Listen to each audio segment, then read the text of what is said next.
भगवान, मैंने अपने सास ससुर को अपने पेरेंट्स की जैसे ही समझा और आज वही मेरे दुश्मन बने बैठे हैं।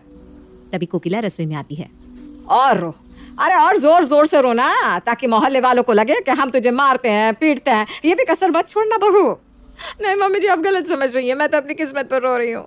आज मेरी गोद भरी होती तो ये सब होता ही नहीं। अरे तो कर लेना हरी, इसी दिन के इंतजार में तो मेरी जिंदगी के 2 साल और कम हो गए, पर आज तक वो दिन नहीं आया। और काम करना है तो कर, वरना आंसू गिराते हुए खाना बनाने की कोई जरूरत नहीं है। ऐसा खाना कभी शरीर को लगेगा ही नहीं। मेनका की शादी को आज पूरे 2 साल हो गए थे, पर भगवान ने आज तक उसे माँ बनने की खुशी से दूर ही रखा था। पहले तो मेनका का ससुराल उसके लिए सपनों का ससुराल था, पर जैसे ही दिन बीतते गए चीजें बदलती गई। कुछ रहा कि नहीं बहू? पता नहीं मम्मी जी, वैसे पिछले 1 हफ्ते से ना मुझे उल्टियाँ तो हो रही हैं। क्या सही में? मुझे तो तेरी चाल से ही लग गया था क्या घर में खुशखबरी आने वाली है। अरे भाई, शादी को 6 महीने पूरे हो गए हैं, अब खुशखबरी नहीं आती तो कब आती? जीती रहे बहू, जीती रहे। आखिर तूने मुझे एक बारिश दे ही दिया। अरे ओ कमला, रसोई से मिठाई लाकर सभी का मुंह मिठा कर। तो माँ जी, हम क्या बोल रहे हैं, आजकल ना एसिडिटी भी बहुत हो रही है लोगों को। डाइट के चक्कर में भाभी पिछले 1 हफ्ते से रात में खाना ही नहीं खा रही। हो सकता है उसी के कारण उन्हें उल्टियाँ हो रही हो। अरे मुंह जल जाए तेरा, जब भी मुंह खोलती है आप सुगन ही बोलती है। चुप कर और सभी का मुंह मिठा कर। बहुत खुश हूँ मैं मेनका, आज तुमने मुझे एक बाप बनने की खुशी दी है। आज का दिन तो मेरे लिए एक त्योहार बन गया है। और अपनी जेब से 10,000 की नोटों की गड्डी निकालकर अपनी पत्नी के सर से वारता हुआ रंजीत कमला के हाथों में रख देता है। इसी तरह 15 दिन और बीत जाते हैं और एक सुबह अपना पेट पकड़कर कमरे में मेनका लोट पोट करने लगती है। ये तुम्हें अचानक क्या हो गया मेनका? कहीं तुम्हारे पेट में पल रहे बच्चे के कारण तो ये सब नहीं हो रहा। रुको, मैं अभी माँ को बुला कर लाता हूँ। नहीं नहीं नहीं, मम्मी को बुलाने की जरूरत नहीं है। मेरे पीरियड्स आए रंजीत, मतलब मेरे पेट में कोई बच्चा था ही नहीं। क्या? हाँ, पर माँ को इस बात का पता चला तो उन्होंने तो पूरे मोहल्ले में ढिंडोरा पीट दिया था कि इकलौता वारिस आने वाला है। ये बात कोकिला के कानों तक पहुंचने से कब तक बचती, और जैसे ही कोकिला को पता चलता है कि उसकी बहू माँ नहीं बनने वाली है तो कोकिला चिढ़ जाती है। अब आगे भी आए दिन कोकिला बस मेनका से एक ही सवाल पूछती और हर बार जवाब आता ना। इसी तरह 2 साल निकल जाते हैं। जैसे जैसे दिन बीतते जाते हैं मेनका की इज्जत सभी की नजरों में गिरती जाती है। और फिर एक रोज, तेरी बड़ी भाभी इस जन्म में मुझे खुशखबरी देने से रही। अब मेरी एक आखिरी उम्मीद तू ही है बेटा। तेरी ही पत्नी मुझे मेरे पोते का मुंह दिखाएगी। मैं ना अभी तेरे लिए लड़की देखना शुरू कर देती हूँ। और हवा से भी तेज रफ्तार में कोकिला अपने दूसरे बेटे के लिए लड़की की तलाश करना शुरू कर देती है। और एक ही महीने के अंदर कोकिला नेहा के साथ अपने बेटे का रिश्ता पक्का कर दोनों की शादी भी करवा देती है और नेहा को अपने घर बहू बनाकर ले आती है। दरवाजे पर खड़े अपने देवर देवरानी की आरती उतारने के लिए जैसे ही मेनका दरवाजे पर जाती है, कोकिला उसे रोक देती है। रुक जा मेनका, नेहा बहू का अपने ससुराल में स्वागत तेरा मुंह देखकर हुआ ना तो उसकी खुली कोख भी बन जाएगी। कोई जरूरत नहीं है तुझे दरवाजे पर जाने की। मेरी बहू की आरती मैं उतारूंगी। कोकिला दरवाजे पर खड़े नए शादीशुदा जोड़े की आरती करती है। दूधो नाव पुतो फलो बहू, अब बस जल्द से जल्द तू मुझे दादी बना दे बहू। जी मम्मी जी, आप बेफिक्र रहिए। अगली सुबह दोनों बहुएं अपने कमरे से बाहर आती हैं और अपनी सास के पैर छूती हैं, पर कोकिला सिर्फ और सिर्फ अपनी छोटी बहू को ही आशीर्वाद देती है और बड़ी को नहीं। मेरे सारे आशीर्वाद तो तेरे सामने फेल हो गए बड़ी बहू। अब बच्चे का आशीर्वाद देकर भी क्या फायदा? कम से कम मेरे बेटे को पत्नी का सुख तो देती रहे ना, जीती रहे। भगवान करे नई बहू के पैर तेरे लिए शुभ हो और तुझे जल्द एक बाल गोपाल हो जाए। इसके बाद अपनी पहली रसोई की तैयारी करने नेहा रसोई में जाती है और कुछ देर बाद मेनका भी रसोई में जाती है। एक साथ इतने सारे लोगों का खाना आप कैसे बना लेती हैं भाभी, और वो भी तीनों टाइम? मैं तो नाश्ते की तैयारी करने में ही पस्त हुई जा रही हूँ। हाय मेरी कमर, अभी तो बस सब्जियां कटी हैं, कैसे होगा सब कुछ? बाहर कौन जान रहा है कि अंदर खाना तू बना रही है या मैं?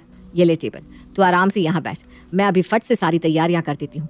बस जब मम्मी जी आए ना तो उनके सामने तू खाने में तड़का लगा देना और 1-2 रोटियां सेक देना। ओ भाभी थैंक यू।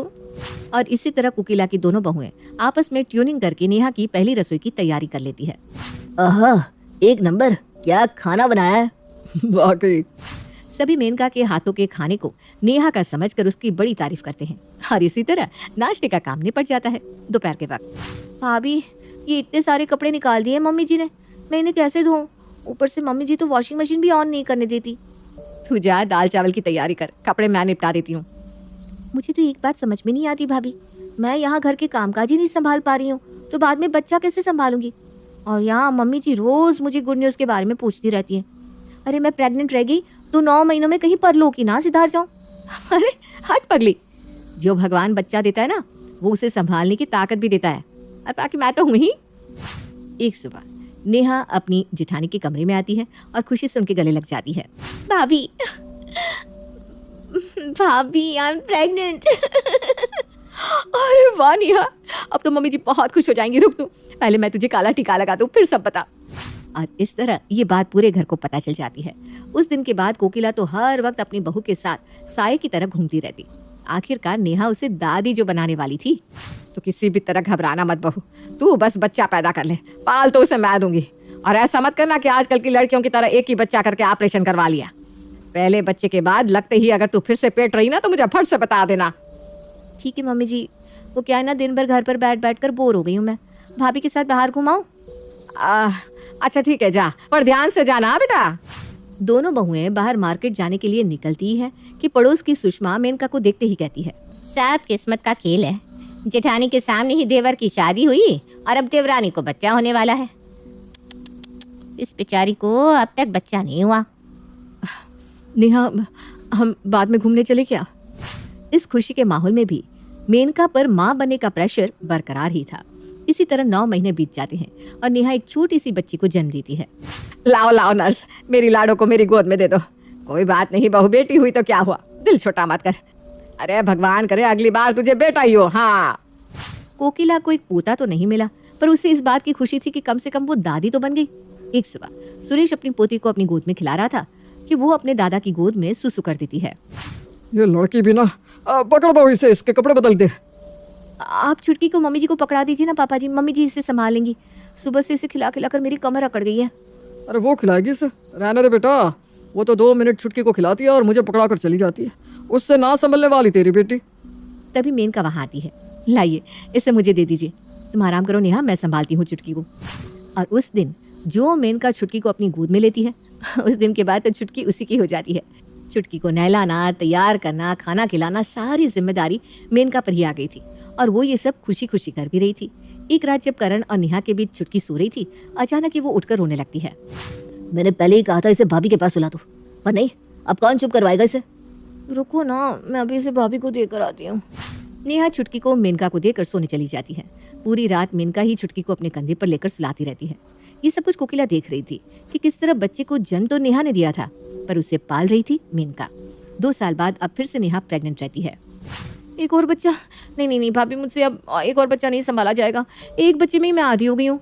तभी रसोई में कोकिला आकर कहती है, अरे तो तू कौन सा पहला बच्चा संभाल रही थी? दे देना अपना दूसरा बच्चा अपनी जेठानी को। यहाँ तुझे दूसरा बच्चा होने वाला है और तेरी जेठानी अभी भी बच्चों के प्यार से वंचित है। बहुत सगी हो तुम दोनों, तो बच्चा तो बांट ही सकती हो, है कि नहीं? हाँ मम्मी जी ठीक कह रही हैं भाभी, मेरा दूसरा बच्चा चाहे लड़का हो या लड़की, उसे होते ही ना मैं आपको सौंप दूंगी। दिन बीतते जाते हैं और नेहा को फिर से इस बार एक बेटी होती है। अस्पताल से जैसे ही अपनी बेटी को नेहा घर लेकर आती है, वो दरवाजे पर ही उसे मेनका के हाथों में सौंप देती है। अरे कोई मेरी बेटी का टीका करो, और उसकी माँ का भी। काफी दर्द सहकर नेहा ने इसे जन्म दिया है। पर टीका तो मेरा होना चाहिए ना, क्योंकि माँ तो इसकी मैं हूँ। मेरी आंखों का तारा है मेरी नैना। जाइए मम्मी जी, आरती की थाली लेकर आइए। बच्ची के गोद में आते ही जैसे मेनका एक ही पल में पूरी तरह बदल गई थी और तभी अपनी बड़ी माँ के पीछे धीरे धीरे चलकर छुटकी हॉल में पहुंच जाती है। हे भगवान, ये लड़की भी ना। सुन लो नेहा, अब छुटकी की जिम्मेदारी मेरे सर पर नहीं आनी चाहिए, क्योंकि मैं अपनी नैना को संभालूंगी। मैं अब छुटकी को नहीं संभाल पाऊंगी। हाँ भाभी, आप फिक्र मत कीजिए, वैसे भी अब छुटकी बड़ी हो गई है, मैं इसे संभाल लूंगी। छुटकी को गोद में उठाकर नेहा अपने कमरे में चली जाती है और कुछ 10 मिनट के बाद ही उसे नैना के रोने की आवाज़ सुनाई देती है। लगता है नैना को भूख लग रही है, मैं उसे दूध पिला देती हूँ। नेहा उठकर मेनका के कमरे में जाती है तो वो देखती है कि मेनका 2 दिन के बच्चे को बोतल का दूध पिला रही है। 2 दिन की बच्ची को बोतल का दूध? अरे भाभी, मैं तो यही हूँ, मैं पिला देती हूँ नैना को दूध। अरे तू कैसे इसे दूध पिलाएगी?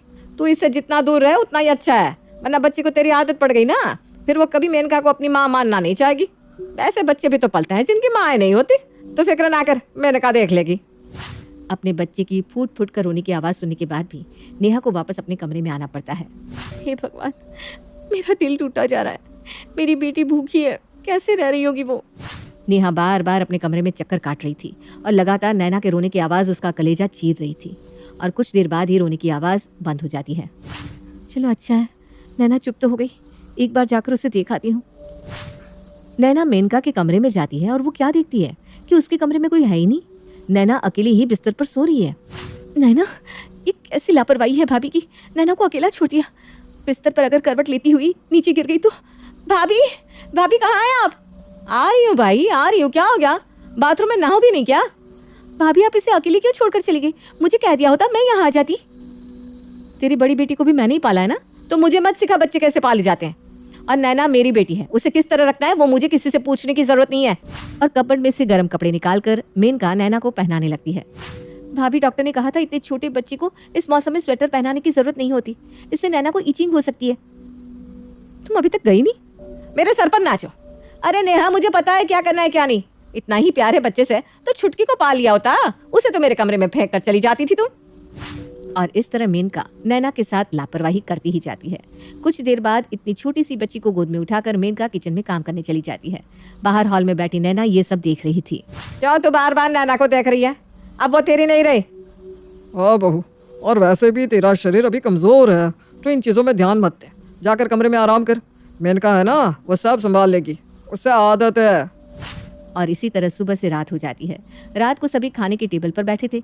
मेनका के कमरे में नैना फूट फूट कर रो रही थी और मेनका आराम से सभी को खाना परोस रही थी। अब नेहा का गुस्सा फूट पड़ता है। वो मेनका के कमरे से अपनी बेटी को बाहर उठाकर ले आती है। मुझे नहीं देनी आपको मेरी बच्ची। मैं अपनी बच्ची आपसे वापस लेती हूँ भाभी। मेरी बच्ची कोई बोझ नहीं है जो उसे मैं किसी को भी सौंप दूँ।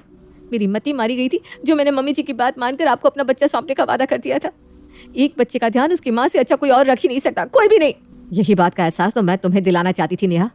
आज तो मैं हूँ, पर अगर कोई और होता और इसी तरह तुम उसे अपनी बच्ची सौंप देती, क्या पता वो तुम्हारी बच्ची को किस तरह रखते। अगर बच्चा पैदा करना ही है तो उसकी जिम्मेदारी खुद लो। किसी और के कहने पर या किसी और के लिए बच्चा पैदा मत करो। मैंने तो छुटकी को ही अपनी बच्ची माना था, तो नैना के साथ मैं ऐसा कैसे कर सकती थी? ये सब तो मैंने बस इसलिए किया ताकि तुम अपनी बच्ची को मुझसे वापस ले लो। अरे जब भगवान ने मेरी किस्मत में बच्चा लिखा ही नहीं, तो कोई और क्या मुझे अपना बच्चा देगा? ये क्या कह रही है तू बहू? ये जवानी की उम्र तो निकल जाएगी, पर बुढ़ापे में कौन रहेगा तेरे साथ? उस वक्त तेरा सहारा ये नैना ही तो रहेगी। मैं जानती हूँ मम्मी जी, अब मुझे कितना भी भला बुरा कहे, पर आपको मेरी फिक्र है, इसीलिए आपने नेहा को उसकी बेटी मुझे सौंपने को कहा। पर मैं किसी माँ के साथ गलत नहीं कर सकती। भगवान को मुझे बुढ़ापे का सहारा देना होगा तो दे देगा। और वैसे भी छुटकी और नेहा मेरी बेटियाँ ही तो है ना नेहा? हाँ भाभी हाँ। और उस दिन के बाद से दोनों बच्चियां अपनी माँ के साथ साथ अपनी बड़ी माँ के पास भी पलती हैं। इस वाक्य के बाद अब नेहा में भी बड़प्पन आ गया था। वो भी समझ गई थी कि सिर्फ और सिर्फ अपने ससुराल वालों को खुश करने के लिए बच्चा पैदा करना गलत है। निस्वार्थ भाव से मेनका दोनों बच्चियों को बड़ा कर रही थी और 5 साल बाद भगवान उसे भी माँ बनने की खुशी दे ही देते हैं। अरे बाल गोपाल हुआ है, पूरे अस्पताल में मिठाई बंटवाओ, मेरी बड़ी बहू को बाल गोपाल हुआ है। राखी बंधवाने वाला आ गया भाभी। और इस दिन के बाद पूरा परिवार फिर से खुशहाल हो जाता है।